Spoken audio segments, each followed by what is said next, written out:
RTC వాళ్ళకు ఒకప్పుడు ఊరికి దూరంగా ఉండేవి. ఊరి మధ్యలోకి డిపోలొచ్చినాయి.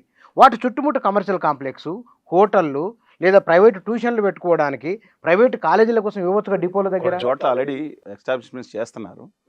కానీ దీనికి ఒక కాన్సెప్ట్ నేను ఎప్పుడు మనం చూడాల్సింది పాలనలో అవినీతి లేకుండా ఉండాల్సిన అవసరం ఉంది. జవాబుదారీతనం ఉండాలి. చాలా గొప్ప అధికారులు ఉండే ఒకప్పుడు చాలా గొప్ప అధికారులు ఉండేవారు. అధికారులు అంటే ఐఏఎస్ ఐపీఎస్ క్రీమ్ సొసైటీ అంటున్నారు కదా, ఇవాళ నిజాయితీ పట్ల కూడా ఇంకా చాలా మంది ఉన్నారు. వలన వ్యవస్థలో కొత్తగా వచ్చే వాళ్ళని, కసితో ఉన్న వాళ్ళని, ఈవెన్ కానిస్టేబుల్స్ కానీ ఎస్ఐలు కానీ దమ్మున్నాళ్ళు వస్తున్నారండి, కసితో ఉన్నాడు. ఈ వ్యవస్థ చంపేస్తున్న వాళ్ళని ఉన్నత విద్యావంతులు వస్తే వ్యవస్థ వాళ్ళని పాడు చేస్తా ఉన్నారు. అలాంటి వాళ్ళని 10 మందిని వేయండి, అల్లల్లాడిస్తారండి. అవకాశం ఇవ్వండి. ఇవాళ డైనమిక్గా వ్యవహరిస్తున్నారు కదా ముఖ్యమంత్రి. వ్యవహరిస్తున్నారు కదా. ముందల కేంద్రంతో మాట్లాడుకుని ఈ ఏర్పాటు చేసి ఆర్టీసీని బతికించుకుని స్వయం పోషక దానికి కొన్ని చేసుకోగలిగితే అద్భుతంగా ఉంటుంది. మనం ముఖ్యమంత్రి ప్రస్తావన వచ్చింది కాబట్టి నార్త్ సౌత్ విషయంలో వారు చేసిన ఆర్గ్యుమెంట్తో మీరు ఏకీభవిస్తున్నారా? డీలిమిటేషన్ విషయంలో రేవంత్ రెడ్డి గారు చదువుకుని ఫైన్ ఆర్ట్స్ ఓయిలో హిందీ బాగా వచ్చిందని కాదు, కానీ బీయింగ్ హైదరాబాద్ ఉర్దూ అంతా మా అమ్మ పార్లమెంట్ సభ్యుడిగా ఢిల్లీలో హిందీలో మాట్లాడుతుంటే దేశ ఆర్థిక శాఖ మంత్రిని ఏ తెలంగాణ హిందీ దేకో క్యా ఎంత అవమానకరంగా మాట్లాడతారండి. దక్షిణ భారతదేశం నేను అనలేదండి, బాబాసాహెబ్ అంబేద్కర్ ఉత్తరాది సాంప్రదాయమే మూఢనమ్మకాలు, దక్షిణాది ముందు తరం అభ్యుదయవాదం ఉందని చెప్పి మాట్లాడారు. దక్షిణాదికి ఉత్తరాదికి ఇబ్బంది వస్తుందని ఈ 2 సమాఖ్యలుగా ఉండాలని చెప్పి రాజగోపాల్ గారు చెప్పి 2 సమాఖ్యలు ఒకే దేశం 2 సమాఖ్యలు అది దేశద్రోహం కాదు. నేను అంటా ఉన్నాను, దక్షిణాదికి జరుగుతున్న దారుణమైన అన్యాయం కాదు, నమ్మక ద్రోహం, మోసం. ఇది రిపీటింగ్ అగైన్ అండి. ఎంత పిచ్చి అమాయకులంటే ఇక్కడ తెలుగు ప్రజలు. నేను బయటికి వెళ్తే అప్పుడు హైదరాబాద్లో వస్తూ ఉంటే, సార్ మాకు 3 మెట్రోలు వచ్చినాయి.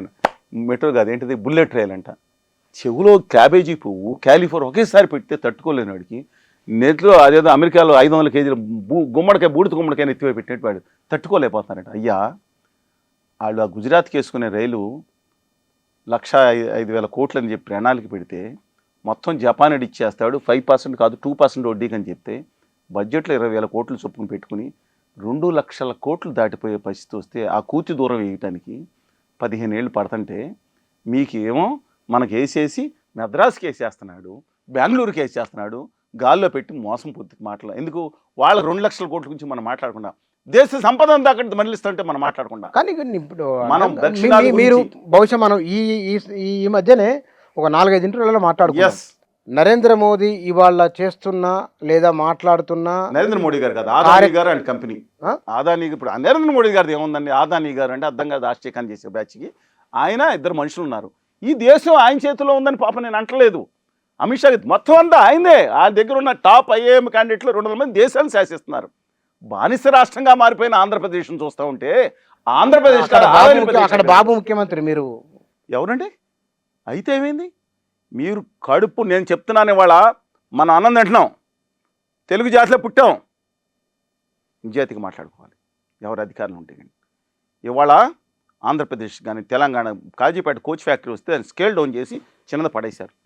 ఆంధ్రప్రదేశ్లో విభజన హామీలు వస్తే 10 లక్షల మంది యువత రావాల్సింది ఇవాళ ఆదాని డేటా సెంటర్ ఎందుకు తెలియదండి, 1,00,000 కోట్లు.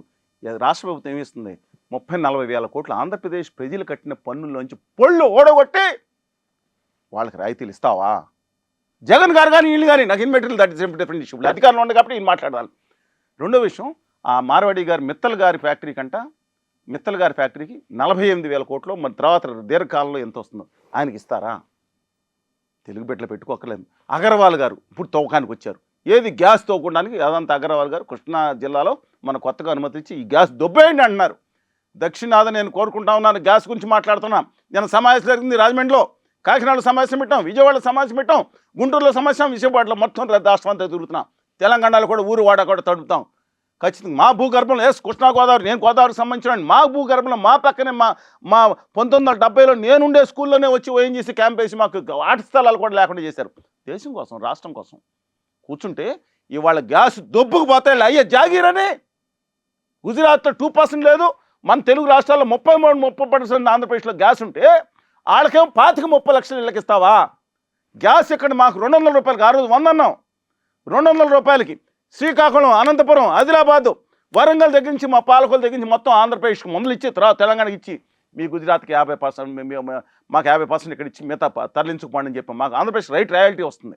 ఇక్కడ ఇవ్వకుండా 200 గ్యాస్ కోసం మా విషగురు గారు షిప్ తీసుకొచ్చారు ఎక్కడి నుంచి ఇరాన్ నుంచి చూసారో గొప్పతనం. ఎవరిది కాదు దౌర్భాగ్యం, వాళ్ళ బిక్ మాంగనికి అవసరమైంది. మా భూగర్భంలో ఇక్కడ గ్యాస్ పెట్టుకున్నాం, పెట్రోలియం పెట్టుకున్నాం, భూగర్భంలో ఇక్కడ బొగ్గు గనులు పెట్టుకున్నాం. మీ పెత్తనం ఏంటా, మీ గుమ్మా వ్యాపారాలు పెత్తనం మా నెత్తి మీద దొప్పించుకోవడానికి మేము కుంగిపోతున్నాం, గోదావరిలో కుంగిపోతున్నాం. ఈ అయ్యా జాగీరాడిది దొబ్బుకుపోతానికి కాదండి. మీరు ఇంత ఆవేదనతో ఉన్నారు కదా, నేను తిరుగుతున్నాం రాష్ట్రం అంతా 25 రోజులు రాష్ట్రం అంతా తిరుగుతా ఉన్నాం. మేము చెప్తా ఉన్నాం 90% మీడియా వేయరు, మీ చూపించేవాళ్ళు 5గురు ఉన్నారు. ఎందుకు బహిష్కరించారో నాకు తెలియదు. కేసీఆర్ గారు మీడియా బహిష్కరిస్తుంది, రేవంత్ రెడ్డి గారు మీడియా బహిష్కరిస్తుంది, బాబు గారు, జగన్ గారు, పవన్ గారు మీడియా బహిష్కరిస్తుంది. బీజేపీ పైన ఉంటుంది. ఏం మాట్లాడాలి? వామపక్ష వాళ్ళను కొంత, అభ్యుదయ భావదాలను కొంతమంది ఇలాంటి వాళ్ళు చూపిస్తారా? ఎప్పుడు సంవత్సరానికి ఒకసారి పిలుస్తారా? నమస్కారం వాళ్ళకి. నేనేం తప్పు మాట రాష్ట్ర తెలుగు జాతి హక్కుల గురించి మాట్లాడుతున్నా, తప్పుగా మాట్లాడలేదే. నాకు తొక్కేసి 13 కోట్ల మందిని బానిసలుగా చేసుకున్నారు వీళ్ళు. నేను అడుగుతున్నా, చెప్పండి. మీకు ఇంతకు ముందు చెప్పాను, ఆంధ్రప్రదేశ్ తెలంగాణ ఇష్యూ కాదు. చెప్పండి, పంపుడు స్టోరేజ్ ఎవరి సొత్తు? అదాని గారు తెలంగాణలో ఏం పని? అన్న కవిత గారు మాట్లాడారు, కమ్మ వాటారు అభ్యర్థులు పక్కన పెట్టండి.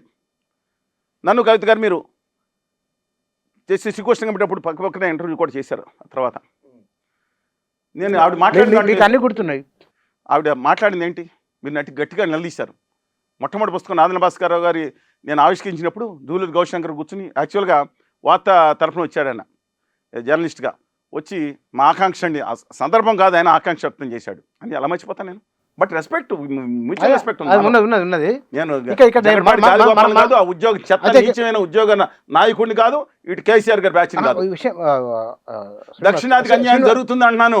నిలువెల్లా గాయాలు ఇవాళ కవిత గారు చైతన్య నారాయణ గురించి మాట్లాడేది. చైతన్య నారాయణలో చాలా మంది ఉన్నా దాంట్లో ఉన్న వాళ్ళు ఊరు వాడు ఎక్కడ చూసుకున్నా స్థానిక కోఆర్డినేటర్స్ ఎక్కువ మంది. ఆదిలాబాద్ వాళ్ళు ఉంటే ఆదిలాబాద్ అని అందరూ ఉండొచ్చు కాదండి. కానీ వాళ్ళు ఏం మాట్లాడారు కవిత గారు? రిసెన్స్ 14 ఇన్స్టిట్యూట్స్ మా గుజరాతీ మారవాడి లేని కాదు, ఉత్తరాదాళి, అందులో ఒక్కడే టాయిలెట్ దగ్గర నుంచి మాస్టర్ దగ్గర నుంచి మొత్తం అంతా స్టాఫ్ తీసుకుంది. ఏం అన్యాయం ఏదని మాట్లాడే ఆవిడ మాట్లాడేదాన్ని తప్పులేదా? చెప్పండి. చైతన్య నారాయణ వాళ్ళు ఆ రోజు ఇరుచుకుపడ్డారు.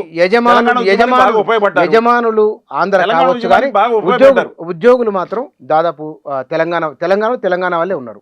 90% ఉంటారని నేను అనుకుంటున్నాను. 90%, 70% ఉండండి. కొంత వాళ్ళ ప్రాధాన్యత ఎవరు ఉండదు, దగ్గర బంధువులు తెచ్చుకోవచ్చు, డిఫరెంట్ ఇష్యూ. కానీ పోస్టుల్లో వాళ్ళు ఉండొచ్చునేమో, కానీ మిగతా పనులలో తెలంగాణ వాళ్ళు కాదు.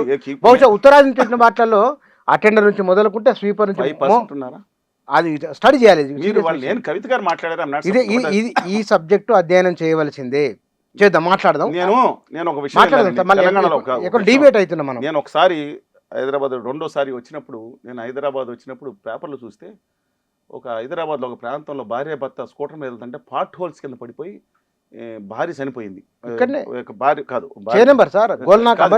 చోట చనిపోయిందని వస్తే ఇప్పుడు కాదండి, 4 సంవత్సరాల క్రితం. హోల్లో కాదు, పార్ట్ హోల్ అంటే నీళ్ళలో పడి కాదు, రోడ్డు మీద గుట్లో పడిపోతే కొంచెం అన్కాన్షియస్ అయిపోతే నేను బాధేస్తే అక్కడ అదేంటి ఇలాగంటే ఇప్పుడు హైదరాబాద్ 4 రోజులు ఉన్నారు.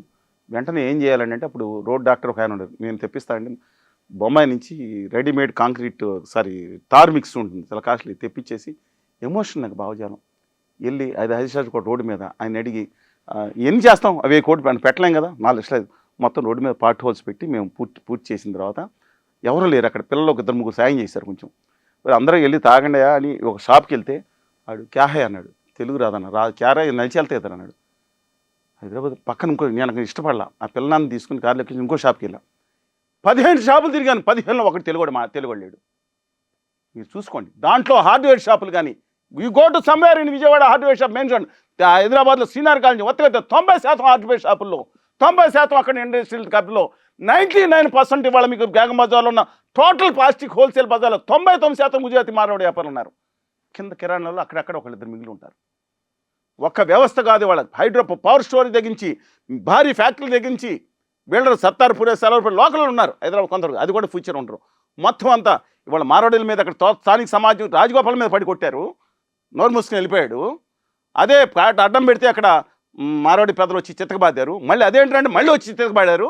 వెంటనే పైనుంచి ఆదేశాలు వచ్చినట్ట గుద్ద సమాజ్ చెప్తే వెంటనే నోరు మూసుకుని కూర్చున్నారు. ఎవరు ఏం ముయ్యలే వాళ్ళు క్షమాపణ కొంతమంది చెప్పిన మిగతా తర్వాత క్షమాపణ చెప్పండి, మిగతా వాళ్ళు కాదు. చాలా తిరుగుబాటు వచ్చింది. ఇప్పుడు ఇక్కడ అక్కడ మాట్లాడుతున్నారు తర్వాత ఒక మాట మీ గురించి మాట్లాడుతున్నారు, వాళ్ళ గురించి వాళ్ళు ఫైట్ చేశారు. ఒకటే Yes, please. ఒకటే మాట